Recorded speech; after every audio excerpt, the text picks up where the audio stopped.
Hi y'all, Tom here. In this video I'll go over 10 translation differences between the English and Japanese dub for Princess Mononoke. I will not add the subtitles like I did in my translations for Spirited Away. The extent of the translations I covered in this video is from the start of the film and ends when Ashitaka takes San out of Tataraba or Irontown. My list here is from key scenes only, and I didn't really want to nitpick. I received an insightful comment in the comment section about the difference between translation and localization, that the priority for translating exactly as a source text sometimes can be low on the priority list. Ultimately, it's more important to have the viewer get an understanding of the film befitting that person's particular culture, instead of sticking to the source text and adding more confusion to an already complex story.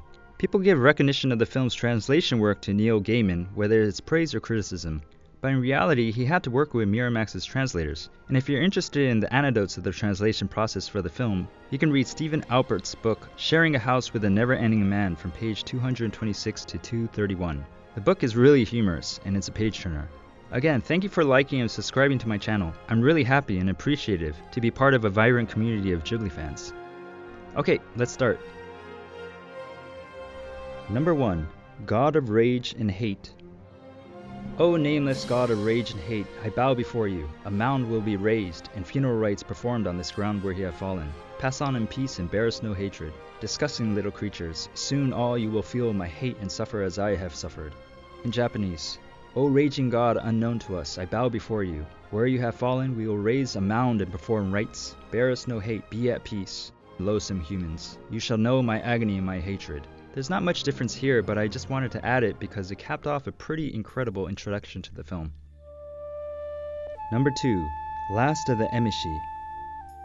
Elder, we are the last of the Emishi. It's 500 years since the Emperor destroyed our tribe and drove the remnants of our people to the east. Some managed to survive here for all these years, but the blood of our tribe has grown thinner and weaker with each generation. And now our last prince must cut his hair and leave us, never to return. Sometimes I think the gods are laughing at us. In Japanese, more than 500 years have passed since the emperor drove us into this land. Now we hear how his power fades, and the fangs of his shoguns are broken. But the blood of our tribe likewise grows thin. And now, bitter fate, the youth who was one day to lead us, must journey far to the west. As for the differences, in Japanese they don't say the tribe's name, and in English there's no mention of the weakening of the shogunate, and the cutting of the hair needed to be emphasized in the English dub as well. This part actually made me recheck the timeline of when the story takes place. As the elder said, 500 years or more prior was a 38-year war between the Emishi and the Yamato, or imperial government. As mentioned in the book Turning Point, the story takes place during the early stage of the Muromachi period in Japanese history, sometime between 1300 and 1450. In Miyazaki's dialogue with historian Yoshiko Amino in Turning Point, Amino said this about the Muromachi period. Until then, people considered mountains and the sea to be the dwelling places of gods with powers beyond those of humans. When they entered those worlds to hunt in the mountains and fish in the seas, they would always make an offering to the gods, to repay the gods in some way. That sensibility clearly started to disappear in the Muromachi period, when currency began to be circulated and promissory notes came into use. The intent became to make money. Until then, these activities occurred on the border between the worlds of humans and gods, in areas with a sacred character, and ironworking was one of those activities. 3. Kaya and Ashitaka. Ashitaka, Kaya, what are you doing here? You know it's forbidden. Do you think I care about that? I came to give you this, so you won't forget your little sister. Your crystal dagger. Kaya, I can't take this. Please keep it with you, brother, to protect you. You must take it with you. Please, I want you to have it, so you won't forget. Kaya, you know that I can never forget you. Brother, Kaya, you are forbidden to see me off. I will accept the punishment. Please let this accompany you in my stead. Isn't that your precious little knife? I breathed into it to protect you. I will always be thinking of you. Surely, surely. Me also. I'll always be thinking of you, Kaya. In the documentary How Princess Mononoke Was Born, Mr. Miyazaki said it himself to the voice actors that Kaya is not Ashitaka's sister, but his wife-to-be. If you'd like to see the translation of that video, I posted it in Reddit and you can click the link in the description below. Additionally, the little knife, according to Miyazaki in the Princess Mononoke Ekonte, was actually made out of obsidian, which people in the Jomon period of Japan used to chip away to make arrowheads, knife blades, and other sharp tools. The women viewers in Japan who watched the film were pretty peeved at the fact that Ashitaka took this beautiful knife. Kaya breathed her life into it to protect him, and he just simply gave it to San. Or actually to the wolf first. 4. Donkey piss. Number 4. Are you selling soup or donkey piss? There he is now. In Japanese, this gruel tastes like hot water. This was the first time I heard this, and I almost spit out my coffee. I just had to put this on the list. Number 5. 5. War, sickness, and hunger. These days there are angry ghosts all around us, dead from war, sickness, starvation, and nobody cares. So you say you're under a curse? So what? So's the whole damn world. In Japanese, fallen from war, sickness, and hunger, the human world is full of the dead who have died of bitterness. If it's called a curse, then this world is a curse itself. Ah, delicious. I also posted a behind-the-scenes video of Jacobo's voice actor from the How Princess Mononoke Was Born documentary as well. The quality is not so great, but it's nice to see how Mr. Miyazaki worked with the voice actors in this film. You can also find that in the descriptions below. 6. Jacobo's motives. I heard them say that the emperor has promised an entire hill of gold to help him live forever. Beautiful bowl. I've seen one another like it. Have you ever heard of the Emishi people? They're said to ride red elks. And they also say that they use stone arrows just like you. Of course, they were all wiped out 500 years ago. Don't worry, I won't tell anyone where you're from. Anyway, I've got much bigger fish to fry. In Japanese, you remind me of the Emishi of old, as told in the old books. A brave people far to the east who used stone arrows and rode red elk. The main thing is to avoid the jaws of death. Or so my master used to tell me. Now eat up, this is your rice. In the Japanese version, Jacobo is kept as a mysterious character that we can never figure out. Miramax wanted to make it clear to the American audience what Jacobo's intentions were.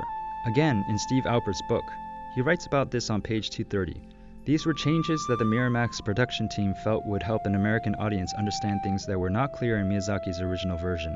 Jacobo's mysterious motivation, left unspecified in the film, was cleared up for the English dubbed version by adding the line, "The emperor promised me a palace and a hill of gold for the dear god's head." If you notice though, in the final English dub, what Jacobo actually says is, "I heard them say that the emperor has promised an entire hill of gold to help him live forever." This final cut may have been a compromise by those involved in the translations to reveal a bit of Jacobo's intentions, but not entirely. If I got this wrong, please let me know. Number 7. 7. Toki. Toki, save your sweet nothings for some other time. And for you, Gonza, a fine captain of the guard you are, always strutting and throwing your weight around once the danger's over. You never do a lick of work around here. That's unfair and untrue. In Japanese, Toki, can't you take your couple's quarrel elsewhere? What is it with that arrogance? Leaving the injured behind. What's the point of you being an escort? You don't even lift a finger around here. In the hour of need, you should stake your life on it. It can't be helped. But I like Toki because in either case, she doesn't take any crap from anyone. Which one do you like? 8. The hard life. You must lead hard lives here. Yeah, I suppose, but it sure beats working a brothel in this city, huh? Here we get to eat as much as we want, and the men don't bother us, unless we want them to. I see. In Japanese, is life hard here? Well, compared to the lower world, it's way better, right? Yep, we can eat as much as we want, and the men don't boast around here. I see.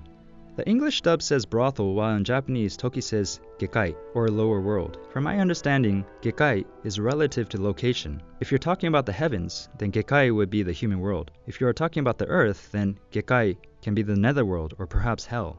Does Toki really mean it's better to be where they are right now than in a more hellish condition, or even death?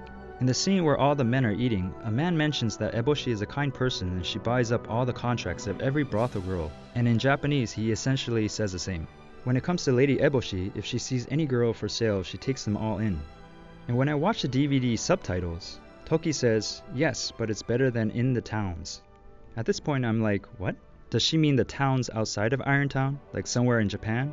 Or is she talking about the lower bounds of Irontown itself, where the men live? If you look at this model, the women live in the upper bound of Irontown, so they can eat their fill and not have to listen to men acting in a boastful manner. What do you all think about this? 9. She's here. Number 9. Keep stoking those fires. Riflemen to the stockade. We've got her right where we want her. A weapon for every man. Everyone defends Irontown. Toki, she's on the roof. Now, don't get excited. Keep those bellows working. Whatever happens, we can't let those fires go out. In Japanese, stoke more bonfires. Riflemen, don't let her escape. Do not leave your post. Don't get flustered. It sounds like she's up on this roof.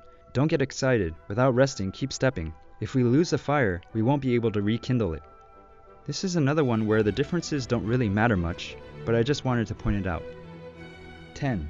Cut your arm off. It's eating me alive, and very soon now it will kill me. Fear and anger only make it grow faster. I'm getting a little bored of this curse of yours, Ashitaka. Let me just cut the damn thing off. In Japanese, it's a curse that rots the flesh and brings death. Don't give yourself over to hate anymore.